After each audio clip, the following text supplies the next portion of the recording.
માનનીય ગોપાલભાઈ ઇટાલિયા એવું કહે છે કે પાલભાઈ એમ કહે છે તૈયાર ભાણે જમવા આવે છે તો અમારે તૈયાર ભાણે નથી જમવું, જાઓ ભાણું તમને દીધું. આવા શબ્દો એના છે, મેં નીકળ્યા છે.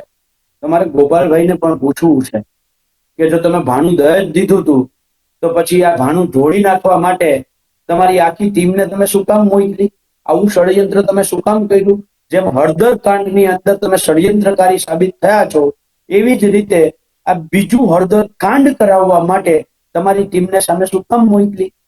બેન, અમે એને વળતો જવાબ આપી શકતા. અમારી ટીમને મેં રોકી છે કે એને આપણે કાંઈ કરતા કઈ નથી થયું. અને બીજું, મારો એક વિડીયો છે, એ આખા જે ઉદ્ધનકારી જે લોકો હતા એની વચ્ચે હું એકલો ગયો છું. એકલો જઈ અને મેં એ પંકજભાઈને એને સમજાવવાનો પ્રયત્ન કર્યો છે કે પંકજભાઈ આ રહેવા દો, બરાબર છે, આ તમે આખી ખેડૂતોની મહેનત ઉપર પથારી ફેરવો છો અને તમે જે આ કરો છો, પોલીસ લાઠીચાર્જ કરશે અને લાઠીચાર્જ કરશે તો બીજું હળદર કાંડ થશે. તો એમાં પાછળથી કોઈક બોલે છે કે અમે એક નહીં આવા 10 હળદર કાંડ કરાવીશું.